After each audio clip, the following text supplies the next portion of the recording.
Hello and good morning, good afternoon, good evening mga kasangga, mga kasama.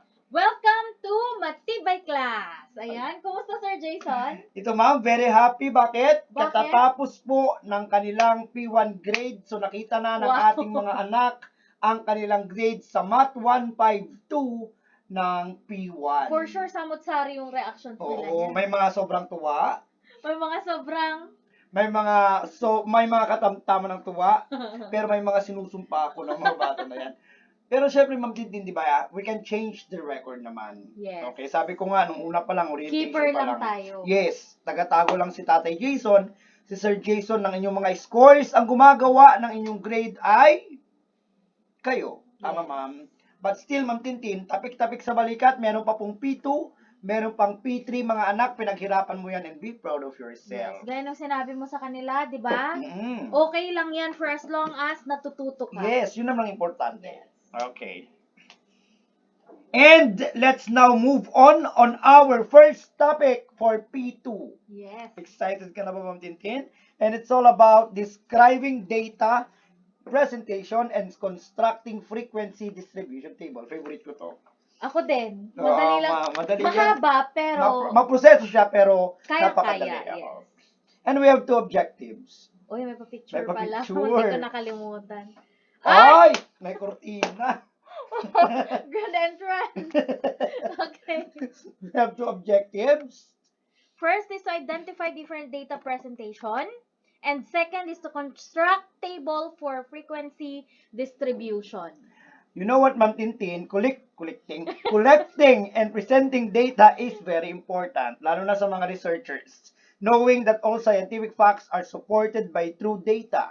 In statistics, one of the most important aspects in a statistical process for the researcher to gather correct data and present it in a way that readers can understand easily. So basically, Ma'am Tintin, data can be presented in various models such as textual, tabular, and graphical display.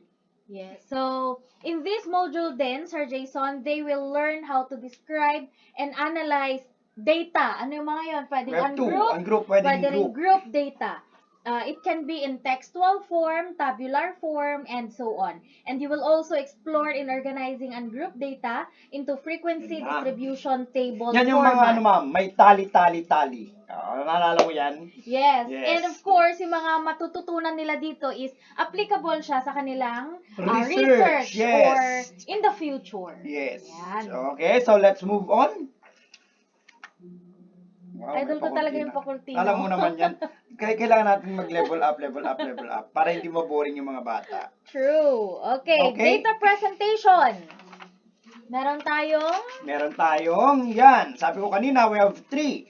Textual, tabular, and graphical. Okay? When we say textual, ito yung mga text, phrases, or paragraphs. Ibig sabihin nan, ma'am, in the form of a narrative in nature. Yes. Okay?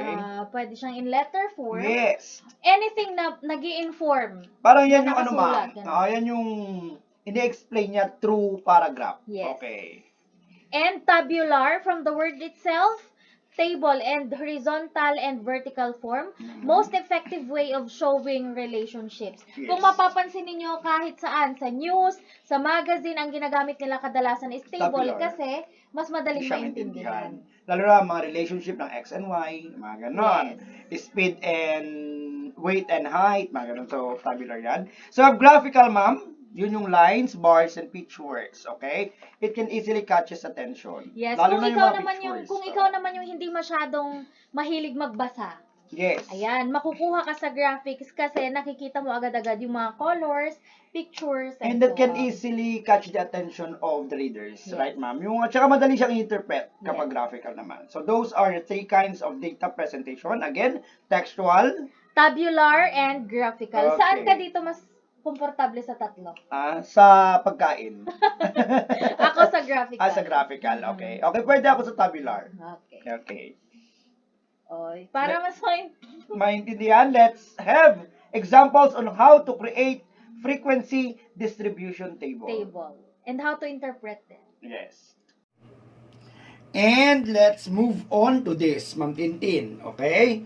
let's construct a frequency distribution table. The following data set are the monthly sales in thousands of ABC store for 4 years. Okay, we have 11, 12, 14, 15, 15, 15, 17, 18, 19, 19, 23, 23, 27, 28, 29, 30, 30, 32, 36, 36, 38, 39, 39, 39, 41, 41, 43, 44, 45, bingo! 47, 48, 49, 49, 50, 54, 55, 55, 56, 57, 58, 59, 60, 60, 61, 63, 65, 67, and 68. So those are the data. Sa pagbasa pa lang pagod ka na. Oo nga. Okay. In doing this one, Ma'am Tintin, we have 10 steps. Yes. But take note, hindi ko masyadong susundan ang process na ginawa ng inyong activity sheet. Okay, so ituturo ko na lang yung mas mapapadali tayo, Ma'am Tintin. So will you please, read the 10 steps, Ma'am Tintin? First, step 0 is to arrange the data. Arrange the data. Take note, mga anak, there are datas na hindi pa kasi siya naka-arrange. Yes. Okay? But in our example, naka-arrange na kasi siya. Yes. Kaya check na po ang ating step 0. How about step number 1, ma'am? Step 1, find the range Find or the our range R. or our R. Okay? Range formula is equal to lowest, yan, ulitin natin. Okay? Our formula in finding the range, mga anak, is equal to HV minus LV. Hindi yan Louis Vuitton. Highest value minus the lowest value. Okay? Let's take note that on our data, our highest value is 68 while our lowest value is 11. So 68 minus 11, Ma'am Tintin, is equal to 57. So our range is equal to 57. Okay? We are done with step number 1. Step number 2 is decide the appropriate number of classes. Okay? Approximate number of classes. I'm so sorry. Okay, in doing that, we have our formula. K is equal to 1 plus 3.322 log n. Ma'am Tintin, 1 plus 3.322 is constant. Ibig sabihin yan, hindi mababago. Ang nagbabago lang palagi dyan ay yung n. Ano ba yung n? Ito po yung number of datas. Okay? Ilan ito, Ma'am Tintin? 2, 4, 6, 8, 10, 12, 14, 16, 18, 20, 22, 24, 26, 28, 29, 30, 32, 34, 36, 38, 40, 42, 44, 46, 48. So our n is equal to 48. Nakakasunod, Ma'am Tintin? Yes. Let's substitute. We have now 1 plus 3.322 log 48. Using our calculator, using our calculator, let's compute. 1 plus 3.322, okay, log 48 is equal to, okay, this is equal to 6.5851 or approximately equal to 7. Okay, meron na tayong R, meron na tayong K. Okay, round off. Next, ma'am, is to find, mas okay na po tayo sa step 2. Our step 3 is to determine the appropriate class interval size. Approximate class interval size. Napaka-importante nito, Ma'am Tintin. And our formula, ma'am, is C is equal to R all over K. Alam na natin ang R. Isn't it, Ma'am Tintin? 57. Okay, our R is 57 divided by our K is equal to 7. Okay? That's why our C is equal to 57 divided by 7 is equal to 8.1429 or approximately equal to 8. Okay, so our class interval is equal to 8. Meron na tayo ngayon, Ma'am Tintin. Range is equal to 57, K is equal to 7, and C is equal to 8. Tatandaan natin ito, Ma'am Tintin. Let's now proceed on this. So, okay na tayo sa step number 3. Yes. Step number 4 is to create the class interval. Ito po, ang class interval natin mga anak. Okay? Ang class interval natin ay 8. Isn't it, ma'am? Yes. Yun yung C. Yung C na sinolve natin Okay? Ang smallest value natin is 11. Mag-start ka 11. 11, magbibilang tayo ma'am ng 8. 11, 12, 13, 14, 15, 16, 17, 18. So, 11 to 18 is our first class interval. Next, magpa-plus 8, 8 lang tayo. 11 plus 8, 19. 19. 18 plus 8, 24. 18, 26 ante. Nagkurang mo't nakain ko yating dalawa. 19 plus 8. 19 plus 8, Ma'am Tintin. 27. 27. Kinakabahan na ako. 26 plus 8. 26 plus 8 ante, 34. 34. Ragbay ka, ante. 27 plus 8, 35. 35. 34 plus 8, 42. 42. Okay? Fourth interval. Fifth interval. 35 plus 8, 43. 43. Okay? 42 plus 8, 50. 50. 43 plus 8, 51. 50 plus 8, 59. 58 mare. 8 lang plus 8 lang. 51 plus 8. 50 plus Ay, 8. 50 plus 8. 51 plus 8, 59. 59. Okay, 7 turn mo to. Ay, 7 interval. 58 plus 6, 8. 61. 58 plus 6, ay 8. 66. 66. Okay? 1, 2, 3, 4, 5, 6, 7. Sabi natin kanina, 7 lang ang class interval natin. But take note mga anak, na hanggang 68 po tayo. So, dapat Ma-reach dadagdagan na natin yung pinakamataas. So, this is 67 because 59 plus 8 is 67. While 66 plus 8 is equal to 74. 74. Meron na tayong interval. Nagigets, ma'am? Yes. Okay, so ang ating step number 4 ay Check. check. Na-check. Step number 5 is tally the raw data. Okay? Paano magtali, Ma'am Tintin? Bilangin Titingnan natin mo. to. Yes, bilangin mo yung Ma'am, pasok. mag-ano ka nga? Sa interval. Ka. 11. So, nandito si 11. 12. Nandito si 12. 14. 14. Nandito si 14. 15. 15. Nandito rin si 15. 15. 15. Kahon. 15. 15. Be careful in this. 17. Pasok kayo pa rin dito. 18. Pasok sa 18. 19. Dito na po si 19. 19. 19 dito na po. 23. Okay. 23. Okay. 27. Dito na po si 27. 28. 28 ay dito na. 29. 29 is dito. 30. Third interval. 30. Kahon. 32. 36. Oh! Dito na siya. 36. 38. 38. 39. 39. 39. 39. 39. 39. 41. 41. 41. 41. 43. 43. 44. 44. 45. 45. 47. 47. 48. 48. 49. 49. 50. 50. Isa pang 49. Sure ka Oo. Okay. 54. 54. 55. 55. 55. 55. 56. 56. 57. 57. 58. 58. 59. 59. 60. 60. 60. 60. 61. 61. 63. 63. 65. 65. Pasok pa rin dito. 67. 67. 68. 68. Bilangin mo, sir, Okay. kung 48 yan. Mamaya, ma'am. So, pasok na tayo kay tally. Or Yeah. step number 5. Yes. Let's now move on to step number 6. Class Class frequency. frequency. Yung tipong pag naka-headset sila, bigla nilang tatanggalin kasi ang lakas. Ma'am, may nagre-request pa lang taga-main. Ano yun? Kailan daw ang pa-face reveal ni Ma'am Tintin? Pag pa-face reveal, hindi na kayo manunod kasi ang pangit naman pala yung gusto nila. Yung boses lang yung maganda ko na. Char, mga Bakit? ano yun.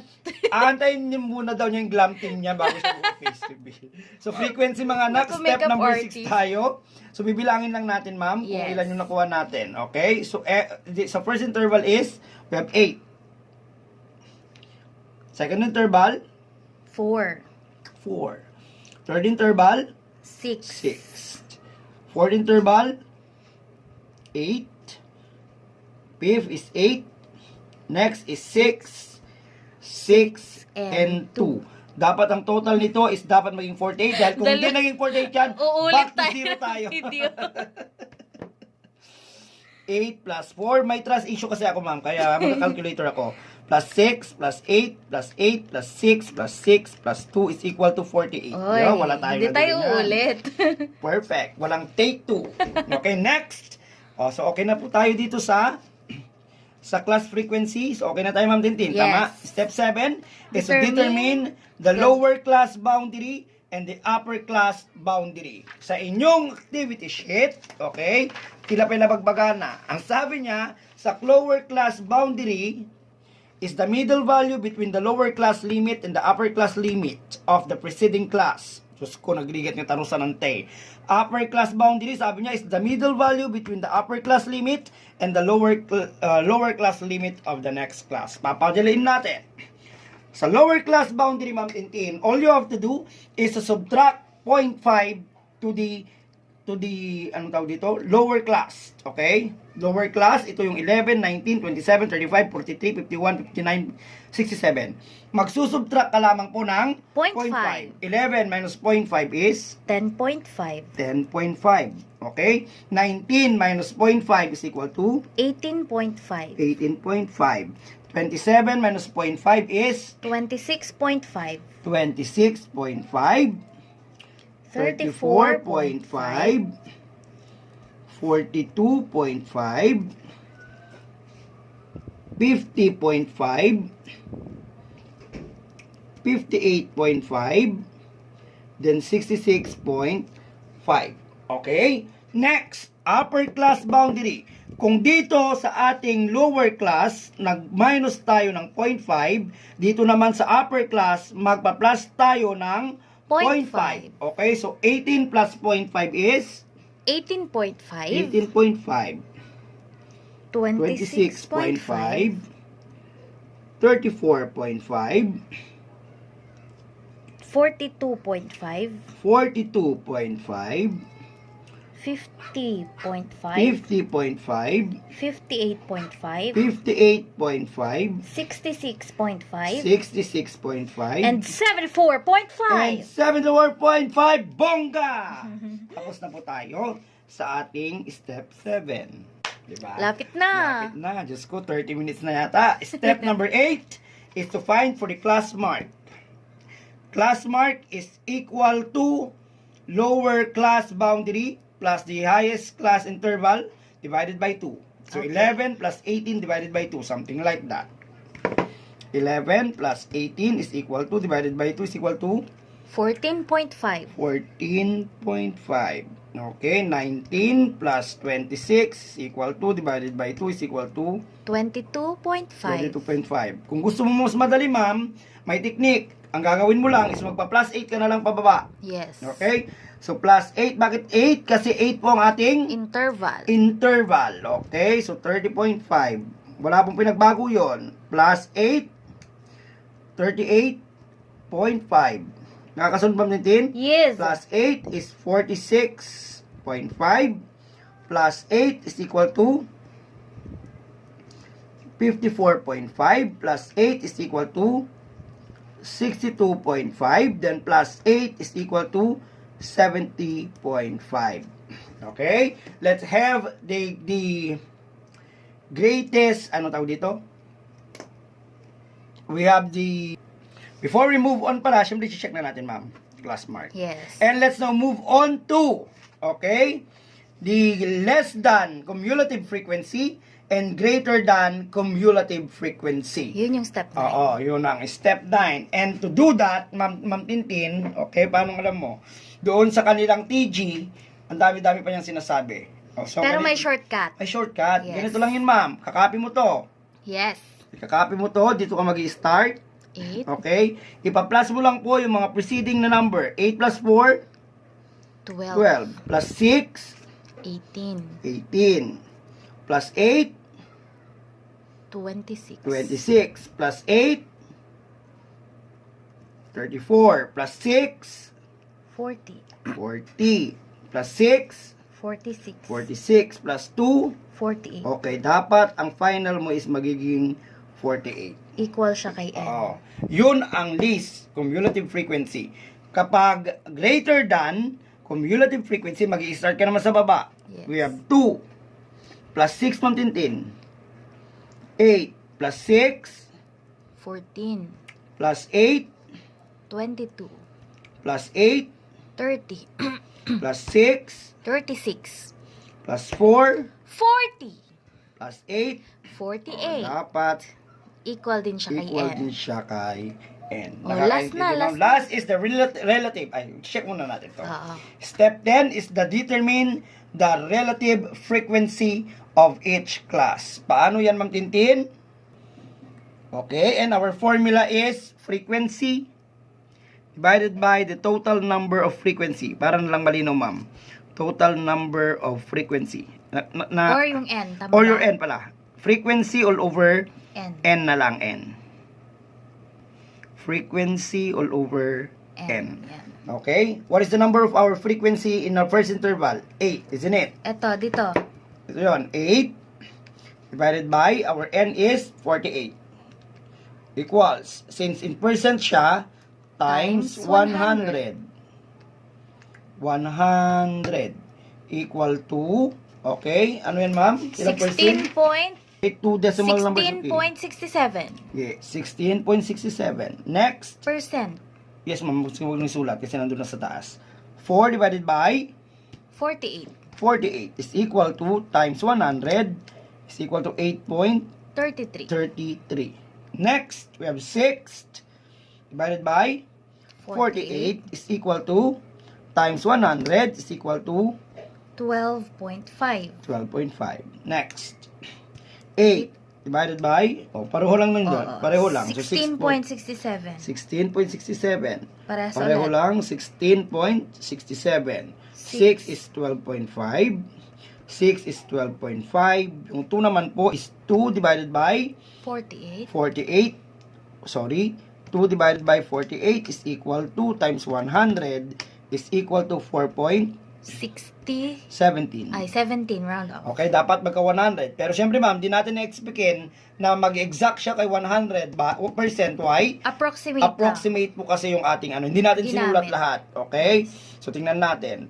16.67 is plus 8.33 plus 12.5 plus 16.67 plus 16.67 plus 12.5 plus 12.5 plus 4.17 is equal to, tingnan mo ma'am, kung i-round off mo yan, still 100. 100%. Okay, approximate 100%.